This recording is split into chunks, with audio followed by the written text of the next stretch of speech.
بسم اللہ الرحمن الرحیم۔ بیضاوی شریف صفحہ نمبر 31 اور 32۔ اللہ یستہزئ بہم، اور اللہ ان کے ساتھ استہزاء فرماتا ہے۔ قاضی بیضاوی فرماتے ہیں کہ یجازیہم علی استہزائہم، یہاں یستہزئ کا مطلب اور مراد یہ ہے کہ اللہ تعالی منافقین کو ان کے استہزاء کی سزا دیتا ہے اور ان کے استہزاء کا بدلہ دیتا ہے، تو یہ مراد بیان فرمائی۔ سمیہ جزاء الاستہزاء باسمہ، اب یہاں سے ایک اعتراض کا جواب قاضی صاحب نے دیا۔ اچھا، اعتراض کیا ہے؟ تو اعتراض یہ ہے کہ اللہ یستہزئ بہم، اللہ منافقین کے ساتھ استہزاء فرماتا ہے، تو استہزاء کی نسبت اللہ کی طرف کی گئی، جبکہ استہزاء یعنی یہ مذاق کرنا اللہ کے حق میں محال ہے، کیونکہ استہزاء جو ہے یہ ایک عبث کام ہے اور اللہ تعالی کی شان کے خلاف ہے، اور یہ بھی ہے کہ استہزاء مذاق کرنا یہ اس میں جہالت ہوتی ہے۔ اللہ اکبر، تو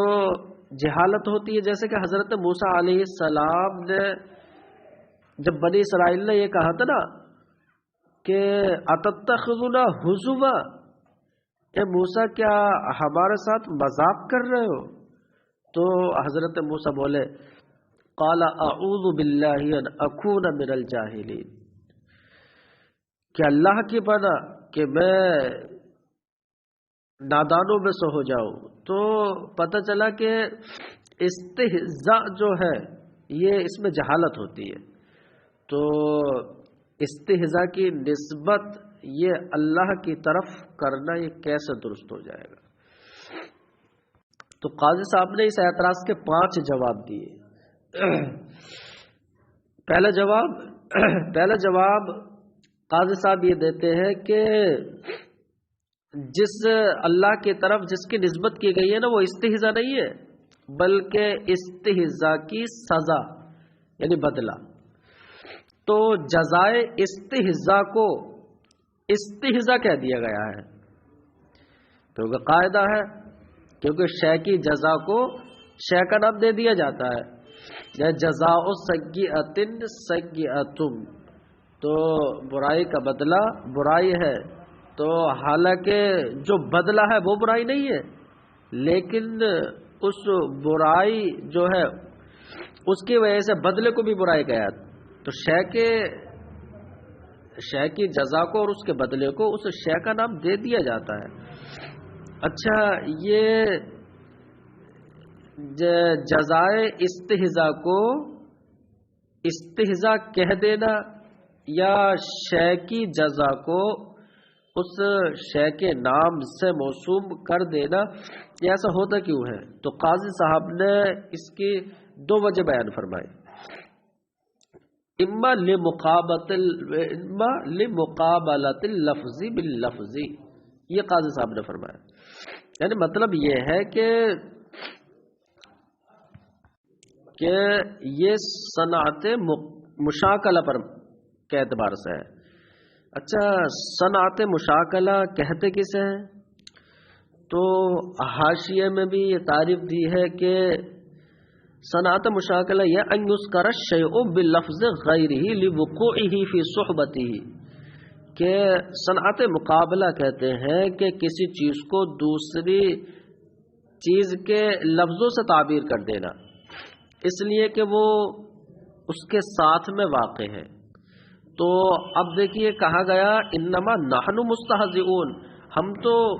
ان کے ساتھ استہزاء کرتے ہیں، مذاق اڑاتے ہیں، یہ منافقین نے کہا۔ تو اب آگے اللہ یستہزئ بہم، اور اللہ ان کے ساتھ استہزاء فرماتا ہے، تو یہاں پر انما نحن مستہزئون کے مقابلے میں اللہ یستہزئ بہم ہے، تو یہ اس کی جزا ہے کہ اللہ ان کو ان کے استہزاء کا بدلہ عطا فرماتا ہے۔ تو انما نحن مستہزئون کے یہ مقابلے میں واقع ہوا اور صنعت مشاکلہ کے طور پر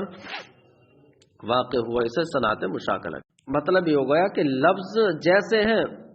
اسی لفظ سے تعبیر کر دیا، انما نحن مستہزئون جیسے اوپر ہے ایسی اللہ یستہزئ بہم، ایک چیز کو دوسری چیز کے لفظوں سے تعبیر کر دینا۔ صرف صحبت کیا ہے کہ وہ جزا ہے اس کی، اسی کا صحبت میں واقع ہے۔ اب دوسرا او لکونہ مماثلا لہ فی القدر، یہ بتا رہے ہیں کہ یہ جزائے استہزاء کو استہزاء کہنا یا تو اس لیے ہے کہ اس لیے ہے کہ استہزاء کی جو جزا ہے وہ مقدار میں استہزاء کے مشابہ ہے، اس لیے جب مقدار میں اس کے برابر ہے اور اس کے مشابہ ہے تو اب جزائے استہزاء کو بھی استہزاء کے نام سے موسوم کر دیا۔ تو جیسا ان کا استہزاء تو اسی مقدار میں ان کے استہزاء کی جزا ملے گی، یعنی بالکل ظلم نہیں ہوگا ان پر، اتنی ہی مقدار میں۔ تو یہ مطلب یہ پہلا جواب ہوا، یعنی سمیہ جزاء الاستہزاء باسمہ، اسی اعتراض کا جواب دیا گیا کہ یہاں نسبت کیسے ٹھیک ہو جائے گی استہزاء کی اللہ کی طرف، حالانکہ محال ہے۔ تو استہزاء کے بدلے کو سمیہ باسمہ، استہزاء کے نام سے موسوم کر دیا گیا ہے، یعنی جزائے استہزاء کو استہزاء کہہ دیا گیا ہے، کما سمیہ جزاء السیئۃ سیئۃ، جیسے کہ جزائے سیئہ کو سیئہ کہہ دیا جاتا ہے۔ اور یہ صنعت مشاکلہ کی وجہ سے ہوتا ہے کہ ایک لفظ کو دوسرے لفظ سے تعبیر کر دینا، وہی بتا رہے صنعت مقابلہ، یعنی لمقابلۃ اللفظ باللفظ، یا تو اس لیے کہ لفظ کا مقابلہ لفظ سے ہو جائے یعنی کہ صنعت مشاکلہ کے طور پر، او لکونہ مماثلا لہ فی القدر، یا اس لیے جزائے استہزاء کو استہزاء کہہ دیا گیا کہ جو جزا ہے لکونہ محضمیر جزا کی، کہ جزا جو ہے مماثلا لہ فی القدر، کہ جزا یہ استہزاء کے مماثل اور مشابہ ہے مقدار میں، اسی کے برابر ہے۔ او یرجع وبال الاستہزاء علیہم، اچھا یہ یرجع نیچے دے من الارجاع، تو باب افعال سے پڑھا جائے اور یہ عطف ہوگا یجازیم پر، یعنی ایک جواب مکمل ہو چکا ہے، دوسرا جواب دیا جا رہا ہے، یعنی اس بات کا کہ استہزاء کی نسبت جناب باری کی طرف کیسے درست ہو جائے گی، حالانکہ تو محال ہے، تو جواب دیا جا رہا او یرجع وبال الاستہزاء علیہم، کہ استہزاء کی حقیقی معنی کی نسبت، استہزاء کے حقیقی معنی کی نسبت اللہ کی طرف نہیں کی گئی ہے، بلکہ یہاں پر استہزاء سے استہزاء کے وبال کا انہی کی جانب لوٹا دینا مقصد ہے، یعنی منافقین مومنین کے ساتھ استہزاء کرتے، تو استہزاء کرنے کا ان کا مقصد یہ ہوتا کہ مومنین کو نقصان پہنچائے، ان کو تکلیف پہنچائے، تو جو منافقین کا ضرر، منافقین کا مقصد جو نقصان پہنچانا ہوتا تھا، تو اللہ رب العزت اسی نقصان کو یعنی اسی استہزاء کے وبال کو انہی پر لوٹا دیتا ہے۔ تو یہاں پر تو وبال کا لوٹانا یہ استہزاء کی طرح ہو گیا، تو دونوں ایک دوسرے کے مشابہ، جیسے استہزاء کرنا مذاق اڑانے سے دوسرے کے دل کو ضرر پہنچانا ہوتا ہے، ایسے جب وبال کو لوٹایا جائے گا تو اس میں بھی دوسرے کے دل پر اثر ہوگا، تو دونوں ایک دوسرے کے مشابہ۔ تو یہ کہا گیا او یرجع وبال الاستہزاء، یعنی یہاں استہزاء کی سے حقیقتاً استہزاء کا معنی مقصود نہیں ہے، بلکہ مراد او یرجع وبال الاستہزاء، یا مطلب یہ کہ اللہ رب العزت استہزاء کے وبال کو انہی پر لوٹا دیتا ہے، فیکون کالمستہزئ بہم، تو اب اللہ رب العزت ایسا ہو گیا جیسے ان کے ساتھ استہزاء فرماتا ہے۔ اچھا یہ پتہ چلا کہ وبال استہزاء کے لوٹانے کو تشبیہ دی گئی استہزاء سے، اور یعنی استہزاء کرنے سے، اور پھر استہزاء کا فعل یہاں پر اللہ یستہزئ میں یعنی یرجع کی جگہ یستہزئ استعمال کر لینا، یہی ہوتا ہے استعارہ تبعیہ، اس کو بولا جاتا۔ اب او ینزل بہم الحقارۃ والہوان الذی هو لازم الاستہزاء والغرض منہ، یہاں سے تیسرا جواب دیا جا رہا کہ نسبت استہزاء الی اللہ تو محال ہے، تو کیسے یہ نسبت ہوئی؟ تو جواب دیا جا رہا ہے یہاں سے تیسرا کہ یستہزئ بہم کا معنی یہ ہے کہ اللہ تعالی ان پر ذلت اور حقارت کو اتار دیتا ہے۔ اب ذلت و حقارت یہ استہزاء کے لیے لازم ہے، تو اب یستہزئ بولا گیا تو اس کا مطلب ملزوم بولا گیا، اور مراد کیا ہے؟ حقارت اور ذلت، یعنی لازم مراد ہے، تو ملزوم بول کر لازم مراد لیا گیا ہے، یا تو ملزوم بول کر لازم مراد لینا، یعنی مسبب بول کر سبب مراد لینا، یہی مجاز مرسل کہلاتا ہے۔ تو پتہ چلا کہ اب تیسرے جواب کے اعتبار سے یستہزئ بولا گیا، حالانکہ اللہ مطلب یہ کہ اللہ رب العزت ان پر ذلت اور حقارت کو اتارتا ہے، اور یہ لازم اور سبب ہے استہزاء کا، تو مسبب اور ملزوم بول کر لازم مراد ہے اور سبب مراد ہے، وہی کہا گیا۔ او ینزل بہم الحقارۃ والہوان الذی، یا مطلب یہ ہے کہ اللہ رب العزت ان پر ذلت اور حقارت کو اتارتا ہے، جو ذلت و حقارت لازم الاستہزاء استہزاء کا لازم ہے۔ نیچے دے رہے اطلاق الملزوم علی اللازم، یعنی ملزوم بول کر لازم مراد ہے۔ والغرض منہ، استہزاء کا لازم ہے اور استہزاء سے مقصود بھی یہی ہے کہ ذلیل اور حقیر کرنا۔ او یعاملہم معاملۃ المستہزی، یہاں سے یہ چوتھا جواب ہے، یعنی اللہ رب العزت ان کے ساتھ معاملہ فرماتا ہے جیسا کہ استہزاء کرنے والا کرتا ہے، تو اللہ رب العزت ایسا معاملہ فرماتا ہے جو کہ استہزاء کرنے والے کا معاملہ ہوتا ہے۔ اب کیسے؟ دنیا میں کیسے؟ تو دنیا میں بھی اللہ رب العزت استہزاء فرماتا، آخرت میں بھی، تو بتا رہے اما فی الدنیا، رہا دنیا میں، فباجراء احکام المسلمین علیہم، تو اس طرح کہ اللہ تعالی دنیا میں ان کے اوپر مسلمانوں کے احکام جاری فرماتا ہے، یعنی مسلمان جو نماز پڑھے تو اب یہ ظاہراً اگر اسلام کو ظاہر کر رہے ہیں منافقین تو یہ بھی نماز پڑھے، اور پھر مر جائیں تو ان کی نماز جنازہ ہوتی ہے، مسلمانوں قبرستان میں ان کو دفن کیا جاتا ہے، اور جو بھی مسلمانوں کا احکام ان پر جاری کیے جاتے ہیں، تو یہ ہے، تو وہ یہ کہ اللہ رب العزت ان کے ساتھ ایک استہزاء کرنے والے کا سا معاملہ فرماتا ہے، رہا دنیا میں تو دنیا میں کیسے کہ ان پر مسلمانوں کے احکام کو جاری کر کے وہ استدراجہم بالامہال، اور ان کو مہلت دے کر ڈھیل دینے کی وجہ سے، وہ زیادت فی النعمت، اور نعمت میں اضافہ کرنے کی وجہ سے، کہ نعمت میں زیادتی فرماتا ہے، اضافہ کرتا ہے ان کو، وہی نعمت اللہ رب العزت فرماتا ہے۔ علی التمادی فی الطغیان، یہ علی یہاں مع کے معنی میں ہے، جیسے کہ یہاں حاشیہ نمبر 11 میں کہا گیا ہے کہ یہ حال ہے علیہم کی ضمیر سے، استدراجہم میں جو ہم استدراجہم علیہم و استدراجہم، تو اس ضمیر سے یہ حال ہے، یعنی ان کو مہلت دیتا ہے علی التمادی فی الطغیان، اور کہا گیا علی بمعنی مع، اور علی یہاں مع کے معنی، مطلب یہ ہے کہ فعلا ذالک، اللہ ان کے ساتھ یہ دنیا میں کرتا ہے، مع تمادیہم فی طغیانہم، ان کے سرکشی میں بڑے رہنے کے باوجود، تو تمادی کا مطلب ہے انتہا کو پہنچ جانا، تو سرکش اور طغیانی میں ان کے بہت زیادہ بڑھنے کے باوجود بھی اللہ نعمت میں اضافہ فرماتا رہتا ہے اور مہلت دے کر ان کی ڈھیل فرماتا رہتا ہے۔ اب آگے کہا گیا وہ اما فی الآخرتی، رہا آخرت میں فبأن یفتح لہم وہم فی النار، تو آخرت میں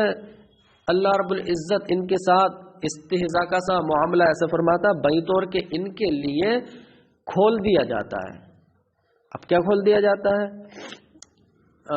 بأن یفتح لہم، اللہ کو فاعل بنایا جائے، اس میں چلا بأن یفتح لہم وہم فی النار، اس حال میں کہ جہنم میں ہوتے ہیں تو اللہ ان کے لیے کھول دیتا ہے بابن الی الجنت، جنت کی ایک طرف ایک دروازے کو کھول دیتا ہے۔ فیسرعون نحوہ، تو اس کی جانب یہ دوڑ کر جاتے ہیں۔ فاذا ساروا الیہ، تو جب اس کے پاس یہ جاتے ہیں سد علیہم الباب، تو اب ان پر سد باب کر دیا جاتا ہے، یعنی دروازے کو بند کر دیا جاتا ہے۔ تو اب آخرت میں یہ ان کے ساتھ معاملہ ہوتا ہے جیسے کہ ایک مستہزی معاملہ کرتا ہے۔ تو جیسے کہ خود اللہ کا فرمان ہے فَالْيَوْمَ الَّذِينَ آمَنُوا مِنَ الْكُفَّارِ يَضْحَكُونَ، تو آج مومنین کافروں پر ہنسیں گے۔ اور اسی طرح ابن عباس کی بھی روایت ہے کہ پلسرات پار کرنے کے لیے ان منافقین کو جو ہے نا تھوڑا سا نور ملے گا۔ اب جب اس نور کا سہارا لے کر جیسے ہی یہ چلیں گے تو نور بجھ جائے گا، وہ کہیں گے یہ کیا ہو گیا، تو بجھ گیا۔ جب بجھ جائے گا تو اب یہ پریشان ہو جائیں گے، تو اب مومنین اب ہنسیں گے۔ اللہ وَإِنَّمَا اسْتُؤْنِفَ بِهِ وَلَمْ يُعْطَفْ، اچھا یہاں سے جو ہے دو اعتراض ہوں گے۔ پہلا اعتراض یہ ہے کہ اس جملے کا ما قبل پر عطف نہیں کیا گیا، اللہ یستہزئ بہم، تو عاطف کو چھوڑ دیا۔ اور پھر ایک سوال یہ بھی ہے کہ اللہ یستہزئ بہم، اللہ استہزاء فرماتا۔ اچھا انما نحن مستہزئون، منافقین نے کہا تھا کہ ہم مومنین کے ساتھ استہزاء کرتے ہیں، مذاق اڑاتے ہیں۔ تو اب تقاضا تو یہ تھا، عبارت کا تقاضا تو یہ تھا کہ اب مومنین ان کے ساتھ استہزاء کریں، تو اب مبتدا مومنین ہوتے، مقام کا تقاضا یہ تھا کہ مومنین منافقین کے ساتھ استہزاء کرتے ہیں۔ تو جیسے کہ نیچے دے بھی رہے ہیں کہ وَإِنَّمَا اسْتُؤْنِفَ بِهِ، اور اللہ سے، یعنی اس میں جلالت لفظ اللہ سے کلام کو شروع کیا گیا، مع ان المطابقۃ بما سبق، حالانکہ ما قبل سے مطابقت کا تقاضا یہ ہے کہ کہا جاتا انہم هم الذین یستہزئون بہم، کہ مومنین منافقین کے ساتھ استہزاء کرتے ہیں، کیونکہ پیچھے یہ کہا گیا نا کہ الا انہم هم المفسدون الا انہم هم السفہاء، کہ یہی لوگ فسادی ہیں، یہی لوگ بے وقوف ہیں۔ تو جب وہاں یہ کلام کا اسلوب تھا تو یہاں بھی یہ کہا جاتا، تو ایسا کیوں نہیں کہا گیا؟ تو اب اس کا جواب قاضی بیضاوی دیتے ہیں کہ ہاں وَإِنَّمَا اسْتُؤْنِفَ بِهِ، اور لفظ اللہ سے اس کو شروع کیا گیا، یعنی اس کو جملے مستانفہ ذکر کیا گیا، وَلَمْ يُعْطَفْ، اور ما قبل پر عطف نہیں کیا گیا۔ تو جواب دیا جا رہا لِيَدُلَّ عَلَىٰ أَنَّ اللَّهَ تَعَالَىٰ تَوَلَّىٰ مُجَازَاتِهِمْ، تاکہ یہ اس بات پر دلالت ہو جائے کہ اللہ رب العزت ہی ان کے بدلے کا والی اور متولی ہو گیا ہے۔ تو جملے مستانفہ سوال مقدر کا جواب ہوتا ہے، تو اچھا یہاں سوال پھر نکلنا چاہیے۔ تو اللہ رب العزت نے منافقین کے استہزاء کا ذکر کیا کہ انما نحن مستہزئون، کہ ہم مسلمانوں کے ساتھ مذاق کرتے ہیں، ان کا مذاق اڑانے جاتے ہیں۔ تو اب جب یہ بات تھی تو یہ بڑا عجیب ہے، جب سنا تو دل میں یہ سوال پیدا ہوا کہ جب انہوں کا منافقین کا یہ حال ہے تو اب ان کا ٹھکانہ کیا ہوگا، اب ان کے ساتھ کیا برتاؤ ہوگا؟ تو اللہ رب العزت نے جواب دیا کہ اللہ یستہزئ بہم، اللہ اس استہزاء کی انہیں سزا دے گا دنیا میں بھی اور آخرت میں بھی۔ تو یہ اس کا مطلب ہو کہ اللہ ہی ان کا والی ہے، مسلمانوں کو اس کا حاجت مند نہیں بنایا کہ اب یہاں پر ہاں، اور پھر دوسرا جواب بھی اسی میں ہو جائے گا کہ مومنین کا مقابلہ تھا چونکہ منافقین سے، تو مومنین کو مبتدا بنانا چاہیے، اللہ یستہزئ بہم نہیں، بلکہ انہم هم الذین یستہزئون بہم، مومنین منافقین کے ساتھ۔ تو اللہ رب العزت جب والی ہو گیا تو اب مومنین کو مقابلہ کرنے کا، معارضہ کرنے کا اللہ نے حاجت مند نہیں بنایا، بلکہ خود ہی وہ والی اور متولی ہو گیا۔ اور دوسرا اس کا جواب یہ ہے کہ منافقین نے جو استہزاء کیا تھا تو اس کا مقابلہ اگر اللہ کے استہزاء سے ہو جائے تو اب منافقین کے استہزاء کی تو کوئی حیثیت نہیں ہوگی۔ تو اور اسی لیے ذکر کیا، تو وہ کہا کہ لیدل علی ان اللہ تعالی، عطف نہیں کیا گیا، جملہ مستانفہ بنایا گیا تاکہ اس بات پر دلیل ہو جائے کہ اللہ رب العزت ہی منافقین کے بدلے کا، ان کی سزا کا متولی ہے۔ وَلَمْ يُحَوِّجِ الْمُؤْمِنِينَ أَنْ يُعَارِضُوهُمْ، اور اللہ رب العزت نے مومنین کو حاجت مند نہیں بنایا اس بات کا کہ وہ منافقین سے معارض اور مقابلہ کریں۔ وَأَنَّ اسْتِهْزَاءَهُمْ لَا يُؤْبَهُ بِهِ، تو ابہا یہ ہا جو ہے نا اصلی ہے لا یؤبہ بہ۔ اور دوسری بات یہ ہے کہ منافقین کا استہزاء لا یؤبہ بہ، اس کی کوئی حیثیت نہیں ہے، بہ محض استہزاء کی، یعنی منافقین کے استہزاء کی کوئی حیثیت اور کوئی اعتبار نہیں ہے فی مقابلت ما یفعل اللہ بہم، اس استہزاء کے مقابلے میں کہ جو استہزاء اللہ ان منافقین کے ساتھ فرماتا ہے۔ تو اب ان کی کوئی حیثیت اور کوئی اعتبار ہی نہیں ہے، بالکل لا شے کی منزل میں پہنچ جائے گا ان کا استہزاء۔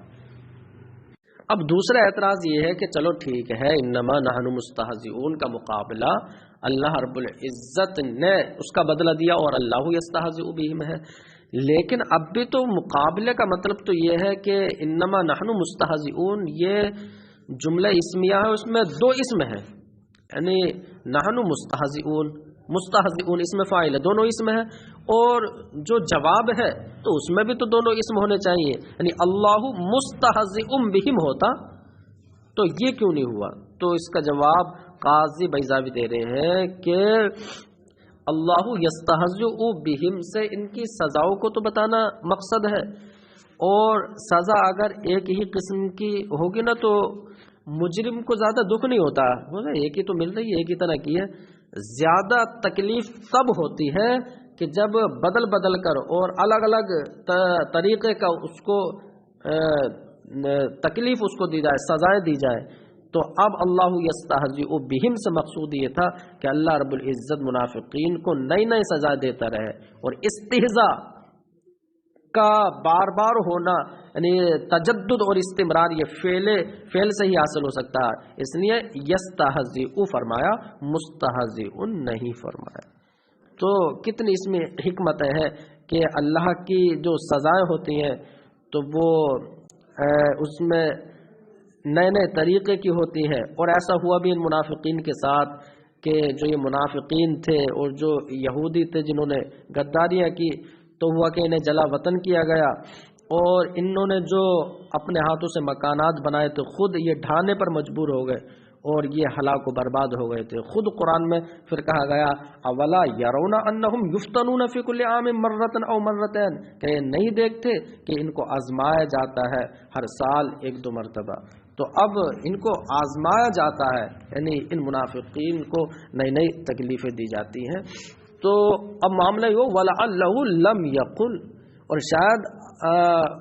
یہ ہو سکتا ہے کہ اللہ رب العزت نے اللہ مستہزئ بہم نہیں فرمایا، کیوں؟ تو لِيُطَابِقَ قَوْلَهُمْ، تو اب وہ یہ اعتراض یہ ہے کہ اللہ رب وَلَمْ يَقُلْ، اور نہیں فرمایا اللہ یستہزئ بہم، اللہ یستہزئ بہم یہ مقولہ کہ اللہ مستہزئ بہم نہیں فرمایا، کیوں نہیں فرمایا؟ لیطابق قولہم، تاکہ منافقین کا جو قول ہے اس کی مطابقت ہو جاتی، تو یہ کیوں نہیں فرمایا؟ تو ایماءً کا تعلق لعلہ سے، شاید اس لیے کہ ایماءً بأن،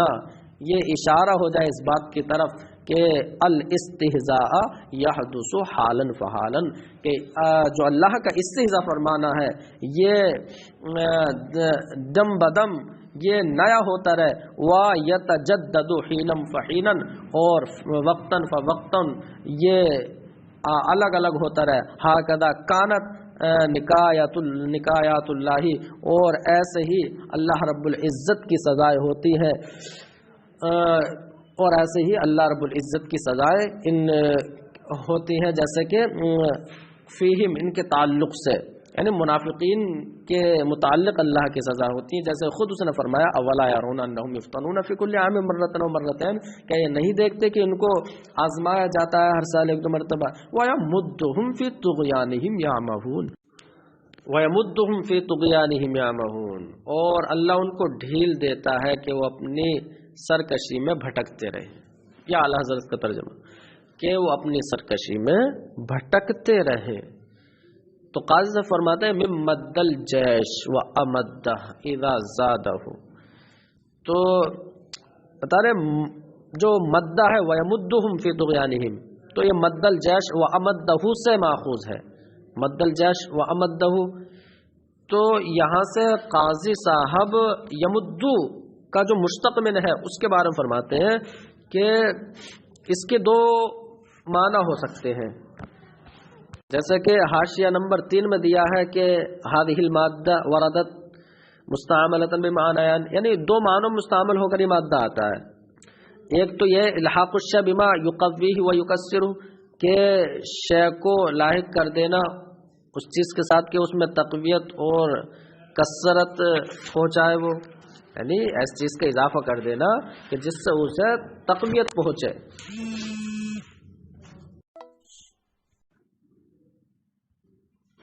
اور دوسرا ہے مہلت دینا، امہال، یعنی مہلت دینا اور دراز کرنے کے معنی میں، اور اسی سے ہے مد العمر اور مد اللہ فی الغی، یہ اسی سے ہے کہ عمر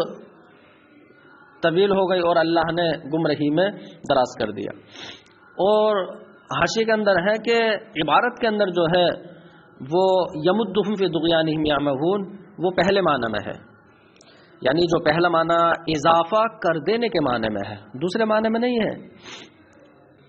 ہاں، اور پہلے معنی میں ہے دوسرے معنی میں نہیں ہے۔ اس پر دلیل تو بتا رہے، اس پر دو وجہ ذکر کی، پہلی وجہ تو یہ ہے کہ ابن کثیر کی جو قرات ہے اس میں یمدو یعنی مزید فی، اگر اس کو پڑھیں باب افعال سے یمدو ہے، باب افعال سے، اور باب افعال میں جو آتا ہے یمدہم فی طغیانہم، انہوں نے باب افعال سے ہے، اور باب افعال میں اس معنی میں نہیں ہے، یعنی مہلت دینے کے معنی میں نہیں ہے، وہی نیچے یہاں عبارت میں آئے گا کہ ابن کثیر کی قرات وہ یمدو میں ہے، ولم یجی امد بمعنی عملہ، اور پھر امد باب افعال سے، یہ مہلت دینے کے معنی میں نہیں آتا، تو پتہ چلا کہ ابن کثیر کی وَيُمِدُّهُمْ قرات یہ اس پر دلیل ہے کہ یہ اضافہ کرنے کے معنی میں ہے، امہال کے معنی میں نہیں ہے۔ اچھا، دوسری دلیل یہ ہے کہ جو اگر یمدو پہلے معنی کے اعتبار سے یہ متعدی بنفسی ہوتا ہے اضافہ کرنے کے معنی میں، اور امہال کے معنی میں یہ لام کے ساتھ متعدی ہوتا ہے۔ اب آیت کے اندر ہم دیکھیں وَيَمُدُّهُمْ فِي طُغْيَانِهِمْ، تو یہاں تو بغیر لام کے متعدی ہے، تو یہ اس کے اضافہ کرنے کے معنی میں ہے۔ اگر یہ امحال کے معنی میں ہو تو اس کا صلہ پھر لام آتا ہے، تو ہمیں ماننا ہی پڑے گا کہ یہاں حذف کر دیا گیا ہے، یعنی اسے حذف و ایصال بولتے ہیں کہ حذف کر کے ایصال کے طریقے پر متعدی بنا دینا، یعنی اسے حذف و ایصال بولتے ہیں، تو وَيَمُدُّهُمْ کا مطلب یہ ہوگا وَيَمُدُّ لَهُمْ، تو یہ حذف و ایصال ماننا ہے تو اصل کے خلاف ہے، جب اصل وَيَمُدُّهُمْ ہے تو وہی رکھا جائے، تو بغیر کسی داعی اور دلیل کے خلاف اصل کا ارتکاب کرنا یہ مناسب ہی نہیں ہے۔ ہاں، لیکن حاشی کے اندر کہتے ہیں وَغَيْرُهُ مِنْ أَهْلِ اللُّغَةِ لَا يُسَلِّمُهُ، یعنی مصنف کے علاوہ اہل لغت میں سے کوئی اس بات کو تسلیم نہیں کرتے کہ مجرد اور مزید فی میں جو ابھی آپ نے یمدو اور یمدو میں جو فرق بیان کیا ہے یہ لغت کے خلاف ہے، کیونکہ اہل لغت میں سے کوئی سے نہیں مانتا، دونوں کہتے ہیں کہ دونوں کی اصل ایک ہے اور دونوں کا معنی زیادتی ہے۔ تو خیر مصنف کے نزدیک جو ہے اب اسی کے اعتبار سے تشریح ہوتی ہے، فرماتے وَيَمُدُّهُمْ فِي طُغْيَانِهِمْ يَعْمَهُونَ مِنْ مَدَّ الْجَيْشِ وَأَمَدَّهُ، تو یہ مد الجیش و امدہ سے ماخوذ ہے۔ تو مد الجیش و امدہ کا مطلب کیا ہوا؟ بتا رہے یہ اس وقت بولتے ہیں کہ اذا زادہ وقواہ، کہ جیش مانے لشکر ہے نا، کہ جب لشکر میں لوگوں کی زیادتی کر کے لشکر کو بڑھا دیا جائے، اذا زادہ جب لشکر کو بڑھا دیا جائے، وقواہ اور اس کو تقویت پہنچا دی جائے، تو مد الجیش لشکر زیادہ ہو گیا، وہ امدہ اور اس میں مضبوطی ہو گئی، پھر یہ معنی ہو جائے گا۔ اور یہ مد الجیش و امدہ سے ماخوذ ہے، یہ اس وقت بولا جاتا ہے اذا زادہ، جبکہ لشکر میں لوگوں کی زیادتی کر دی جائے، وقواہ اس کو مضبوط کر دیا جائے۔ تو بتا رہے وہ منہ، اور اسی سے مشتق کر کے ہے مددت السراج والارض، یعنی مددت السراج کب بولتے ہیں کہ میں نے تیل میں وہ مددت السراج، میں نے چراغ کو ٹھیک کر دیا یا زمین کو ٹھیک کر دیا، تو اصلاح کر دینا ٹھیک کرنے کیسے ہوگا؟ یہ چراغ کو اس میں تیل ڈال کر کے اور زمین میں کھاد ڈال کر کے، تو یہ اصلاح کے معنی میں ہے، یعنی اس میں اضافہ کر دیا، اصلاح کر دی۔ اور اسی سے ہے مددت السراج والارض اذا استصلحتهما بالزیت والسماد، تو بتا رہے میں نے چراغ کو ٹھیک کر دیا اور زمین کو درست کا صحیح سالم کر دیا، یہ کب بولتے ہیں؟ جبکہ آپ دونوں کی اصلاح کر دے، بالزیت چراغ میں تیل ڈال کر، والسماد اور زمین میں کھاد ڈال کر، یہ لف و نشر مرتب ہے۔ لام مد فی العمر، تو بتا رہے مد المد فی العمر سے نہیں ہے یہاں پر، یعنی وہ امحال کے معنی میں نہیں ہے، تو اس کی دو دلیلیں دی نا، تو فَإِنَّهُ یعنی المد فی العمر کا معنی کیا ہوگا؟ مد فی العمر، یعنی وہ عمر میں طویل ہو گیا، مد العمر یعنی عمر دراز ہو گئی،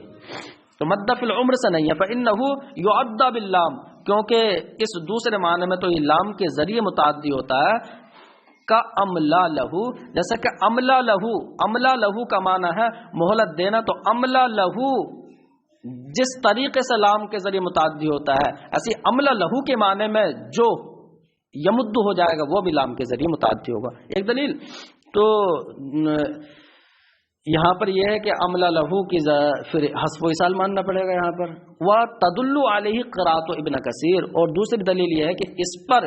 ابن کثیر کی قرات دلالت کر رہی ہے، وہ یمدہم باب افعال سے، اور نیچے دے رہے ہیں امدہ یا املا یعنی مہلت دینے کے معنی میں نہیں آتا۔ تو دو دلیل،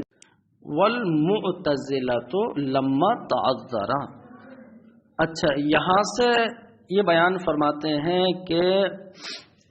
وَيَمُدُّهُمْ فِي طُغْيَانِهِمْ يَعْمَهُونَ، تو طغیانی اور سرکشی میں اضافہ کرنا، یمد معنی اضافہ کرنا لیا نا قاضی بھائی صاحب نے، تو اضافہ کرنا، وَيَمُدُّهُمْ فِي طُغْيَانِهِمْ يَعْمَهُونَ، تو اضافہ کرنا یا دوسرے معنی کے اعتبار سے ڈھیل دینا ہی مراد لیں، تو یہ تو فعل قبیح ہے، اور معتزلہ کہتے ہیں اللہ تعالیٰ پر تو اصلح للعباد واجب ہے، تو اللہ رب العزت سرکشی بڑھا دے اور اس میں ڈھیل دے دے کہ وہ بڑھتے چلی جائے، یہ تو اللہ کی شان کے لائق نہیں، تو اب اس میں وہ تعویلیں کرتے ہیں، کہتے ہیں اس آیت سے منافقین کی سرکشی میں خود اللہ تعالیٰ اضافہ کر رہا ہے یہ سمجھ میں آ رہا ہے، تو ہم اس کی آیت کی توجیح اور ان کی تعویلیں کریں گے۔ تو اس میں پہلی تعویل یہ ہے کہ وَيَمُدُّهُمْ فِي طُغْيَانِهِمْ میں مجاز ہے، اچھا مجاز لغوی بھی ہے اور مجاز عقلی بھی ہے۔ مجاز لغوی کیسے ہے؟ تو فرمایا کہ وَيَمُدُّهُمْ فِي طُغْيَانِهِمْ، تو یمد فی الطغیان کہ سرکشی میں اضافہ کرنا، تو طغیان میں اضافہ کرنا یا حقیقت میں مراد نہیں ہے، بلکہ مراد یہ ہے کہ زنگ اور تاریکی میں اضافہ کرنا مراد ہے۔ تو زنگ اور تاریکی یہ کہاں سے آئی؟ تو بتا رہے ہیں کہ زنگ اور تاریکی کا بڑھنا یہ سبب کے وجہ سے ہے، تو کفار کی سرکشی یہ سبب ہے، کفار کی خود سرکشی سبب ہے، تو کفار کی سرکشی کی وجہ سے اور توفیق الہی کا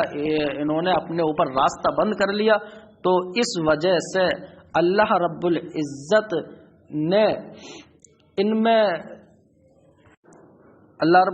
نے ان کو اپنے الطاف اور اپنی نعمتوں سے روک لیا، یعنی جو ایمان کی نعمت ہوتی ہے، اور ان کو اسی سرکشی میں رکھا،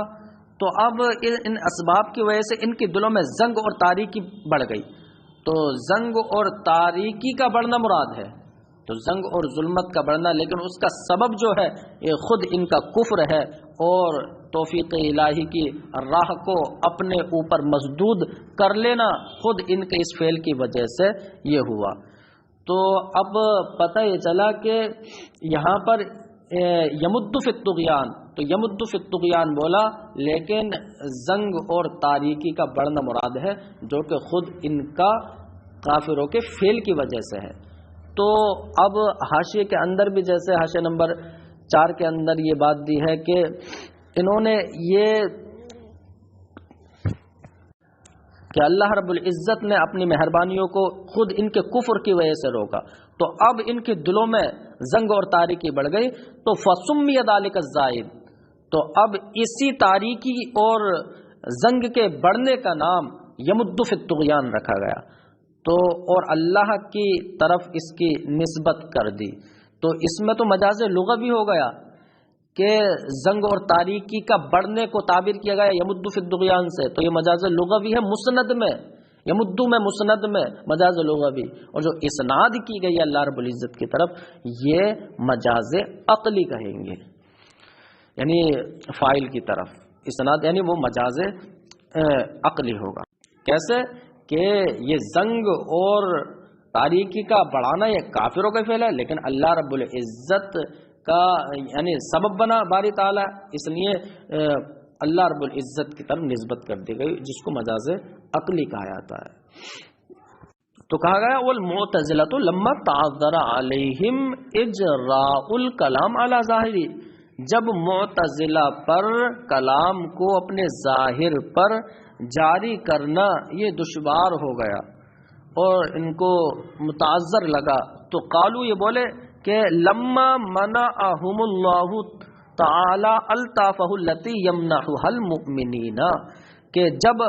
اللہ رب العزت نے ان منافقین سے اپنے الطاف اور اپنی مہربانیوں کو روک لیا، کہ جن الطاف کو جو الطاف مومنین کو عطا فرماتا ہے وہ جب روک لیے، وخذلہم، اور ان منافقین کو رسوا فرما دیا، بسبب کفرہم، ان کے کفر کی وجہ سے اور ان کے مصر ہونے کی وجہ سے، وصدہم طریق التوفیق علی انفسہم، اور اپنے اوپر توفیق الہی کی راہ کو مسدود کرنے کی وجہ سے جب اللہ نے ان کو رسوا کر دیا، تو فتزایت بسببہ قلوبہم رینا وظلمتا، تو اس کی وجہ سے یعنی کفر کی وجہ سے اور توفیق الہی کی راہ مسدود ہونے کی وجہ سے، یعنی ان اسباب کی وجہ سے ان کے دلوں میں زنگ اور تاریکی بڑھ گئی۔ تو زنگ اور تاریکی جو بڑی ہے وہ خود ان کے کفر کی وجہ سے بڑی ہے، تو خود ان کا فعل ہے، لیکن چونکہ اللہ رب العزت نے ان کو پھر رسوا کیا کفر کی وجہ سے، تو خود ان کا فعل ہے، لیکن اللہ رب العزت ہی تو سبب ہے، تو اس لیے سبب کی طرف نسبت کر دی۔ تو کہا فتزایت بسببہ قلوبہم رینا وظلما، تو اب ان اسباب کی وجہ سے ان کے دلوں میں زنگ اور تاریکی بڑھ گئی، کہ جو زنگ اور تاریکی بڑھنے کو ہی یمدو فی طغیانہم سے تعبیر کر دیا، تو اس کا مطلب یہ مجاز لغوی ہو گیا، کہ لغت میں ہی مجاز ہے۔ تو ان کے دلوں میں زنگ اور تاریکی بڑھ گئی، تزاید قلوب المؤمنین انشراحا و نورا، جیسے کہ مومنین کے دلوں میں نور اور انشراح بڑھ گیا، نور اور خوشی بڑھ گئی جیسے مومنین کے دلوں میں۔ اچھا تزایدہ، یہاں کاف حذف ہوتا ہے ایسی جگہوں میں، اسے بولتے ہیں منصوب بالنزع الخافض، یعنی اصل عبارت ہے کا تزاید قلوب المؤمنین. تو ایک جواب ہوا، ہاں ایک تعویل ہوئی. اور دوسری تعویل یہ ہے کہ یمدو کی نسبت اللہ کی طرف مجاز عقلی ہے. اب اس کی صورت الگ ہے. صورت یہ ہے کہ جیسے یمدہم فی طغیان،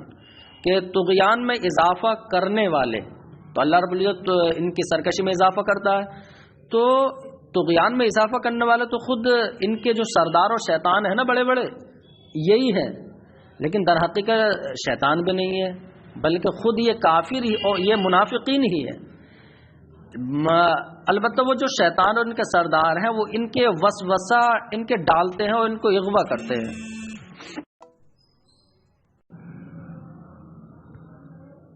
یعنی یہ حقیقت میں تو طغیان میں اضافہ خود ان منافقین کا کام تھا، لیکن شیطان جو ان کے سردار ہیں انہوں نے وسوسہ ڈالا تھا، یعنی اغوا کیا تھا. تو وسوسے پر اور اغوا پر قدرت ان کو بھی اللہ تعالیٰ نے دی تھی. تو پتہ چلے گا کہ یہ منافقین نے جو سرکشی میں اضافہ کیا ہے ان کا سبب یہ ان کے شیطان اور کافرین بھی بنے، یہ سبب قریب ہے. لیکن ان کافرین اور ان کے شیطانوں کو بھی تو قدرت اللہ نے دی ہے، تو اللہ سبب بعید ہو گیا. تو اب اس کی نسبت اسی سبب بعید کی طرف کر دی گئی. تو سبب بعید کی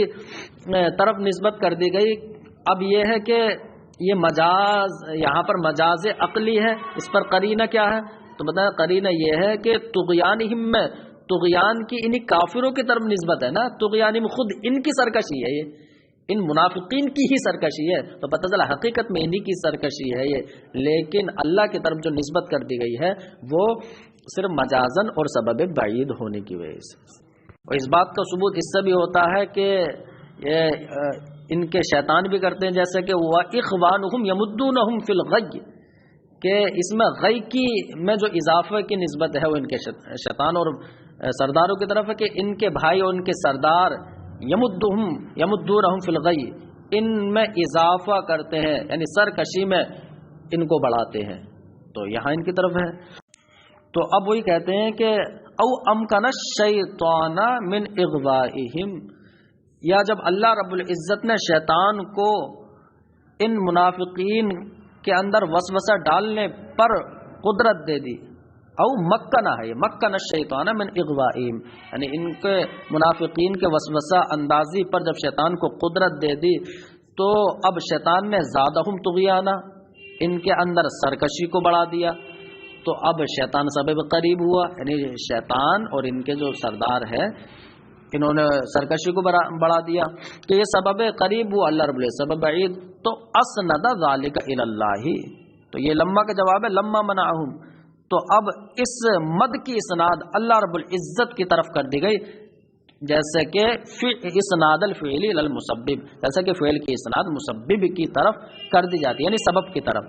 واضافت طغیان الیہم، اور طغیان کی اضافت انہی کی طرف اللہ اس لیے کی ہے کہ اللہ یتوہم، تاکہ یہ وہم نہ ہو کہ فعل کی اسناد اللہ کی طرف حقیقتاً ہے. اللہ کی طرف حقیقتاً نہیں ہے، وہ تو حقیقتاً انہی کا فعل ہے. وہ طغیانہم میں اضافت بتا رہی ہے. مصداق ذالک، اور اس کی دلیل کے فعل کی اسناد یہاں پر سبب کی طرف ہے، یعنی اللہ کی طرف جو سبب کی طرف ہے. تو بتا رہے اس کی دلیل یہ ہے کہ لما اسند المد الی الشیاطین، کہ جب مد کی اسناد شیطان کی طرف جب کی گئی تو اطلق الغی، تو غی کا اطلاق کیا گیا. تو فرمایا وَإِخْوَانُهُمْ يَمُدُّونَهُمْ فِي الْغَيِّ، کہ ان کے بھائی ان کے اندر سرکشی کو بڑھاتے ہیں. تو پتہ چلا کہ شیطان اضافہ کرتے ہیں، یعنی وہ ان کو وسوسہ ڈالتے ہیں، ہے تو وہ خود ان کا فعل. اللہ تو خیر قدرت دینے والا ہے، وہ صرف سبب ہے، اس وجہ سے اس کی طرف نسبت کر دی گئی ہے. وَقِيلَ أَصْلُهُ يَمُدُّ لَهُمْ. اچھا یہ، اور پھر تیسری تعویل یہ ہے کہ وہ یہ یمدہم میں حذف و ایصال ہے، وہ حزم مان لینا. اور پھر تو یعنی جیسے یملی لہم تھا، یعنی مہلت کے معنی میں ہو، تو پھر تو یمد لہم ہونا چاہیے، تو حذف و ایصال ماننا پڑے. تو اب درازی عمر کے معنی میں ہوگا یہ یمدہم، تو اب یمد لہم ہوگا. تو لام اس کا صلہ ہے. تو وختار موسیٰ قومہ کی طرح، تو جیسا وختار موسیٰ نے اپنی قوم سے چن لیا، تو قوم میں سے چن لیا تو من وہاں ہٹا دیا جاتا ہے.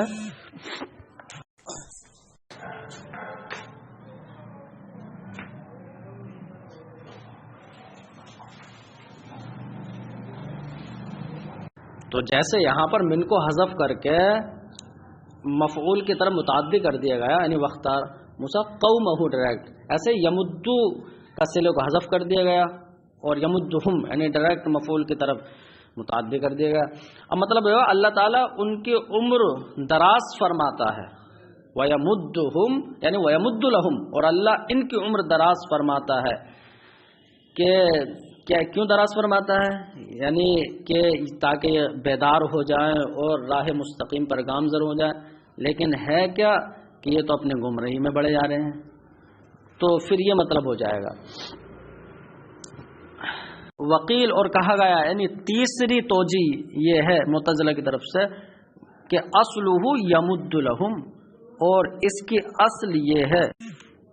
یمد لہم یعنی یملی لہم کے معنی میں، وہی مہلت کے معنی میں. تو مطلب یہ ہوا یمدو فی اعمارہم، اللہ رب العزت ان کی عمر کو دراز فرماتا ہے کہ یتنبہوا تاکہ یہ بیدار ہو جائیں، او یطیعوا یا اطاعت گزار ہو جائیں. لیکن ہوا کیا؟ فما زادوا الا طغیانا وعمہا، ان میں تو سرکشی اور بے راہ روی ہی بڑی. تو اب یہ مطلب ہو جائے فحذفت اللام، تو لام کو حذف کر دیا گیا. یمد لہم تھا تو یمدہم، وعدی الفعل بنفسی، اور فعل کو بنفسی ہی متعدی کر دیا گیا بغیر واسطہ لام کے، جیسے کہ اللہ کے فرمان واختار موسیٰ قومہ میں من کے بغیر ہی متعدی کر دیا گیا. اب تقدیر یہ چوتھی ہے. تو یہ توجی کا مطلب یہ ہے کہ یمدو کا معنی وہ اضافہ کرنا اور زیادتی کا رکھا جائے، لیکن یمدو کے بعد جو ہے دوسری بات نکال جائے یعنی یمدہم استصلاحا. اس کا مطلب ہے اللہ رب العزت ان کی صلاح کی خاطر یعنی استحصلاحا تمیز بنایا جائے، تو ان کی صلاح کی خاطر اضافہ فرماتا ہے، یعنی ان کی رہنمائی ان کی زیادتی فرماتا ہے ان کے نیک ہونے کی خاطر، صلاح کی خاطر. لیکن اس کے باوجود یہ اس میں بھٹک رہے ہیں. تو اب اس میں فی طغیانہم کا تعلق صرف یامہون سے رہے گا، پیچھے سے نہیں رہے گا. تو اب یہ تقدیر ہو جائے گی. تو اب فی طغیانہم یامہون یہ خبر بنے گا ہم مبتدا کی، اور ہم جو ہے یہ مبتدا محذوف ہوگا اور جملہ مستانفہ بنے گا. تو جملہ مستانفہ تو سوال کا جواب ہوتا ہے نا. تو یمدہم جیسے کہ اللہ رب العزت ان کے نیک ہونے کی خاطر انہیں اضافہ کر رہا ہے. تو اب سوال اٹھا جب ان کی صلاح چاہتا ہے اللہ رب العزت تو پھر ان کا کیا معاملہ ہے؟ تو جواب دیا معاملہ کیا ہے، وہم مع ذالک، یہ تو اس کے باوجود بھی گمراہی میں ہے.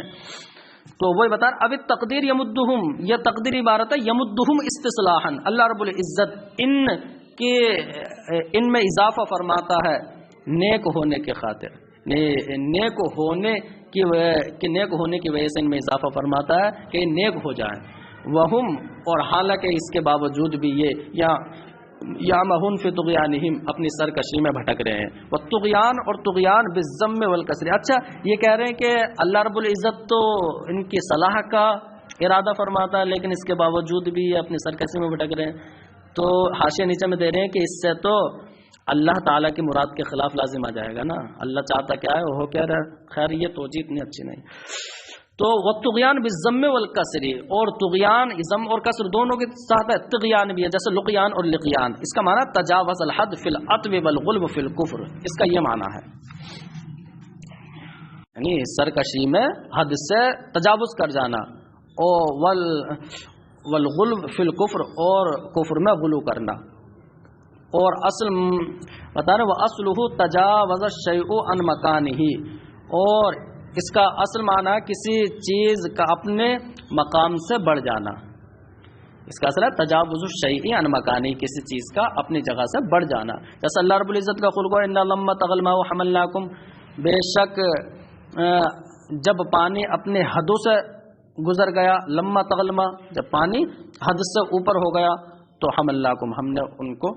تم کو سوار کر لیا. اور بتا رہے یہ امہن والامہ فی البصیرۃ، اور فقدان بصیرت میں استعمال ہوتا ہے کہ والعمہ فی البصیرت، فی البصیرہ کا مطلب یعنی عدم بصیرت، تو یعنی وہ یہ دل کی روشنی نہ ہونا، دل کی قلب کا نور نہ ہونے میں ام استعمال کیا تھا، کل اما فی البصر، جیسا کہ اما کا استعمال کیا تھا بصر میں، بصر مطلب عدم بصر میں، یعنی آنکھ کی روشنی نہ ہونے میں، وہ تحیر فی الامر، اس کا معنی ہے معاملے میں حیران ہو جانا، جیسا بولا جاتا رجل عامہ یا امہ،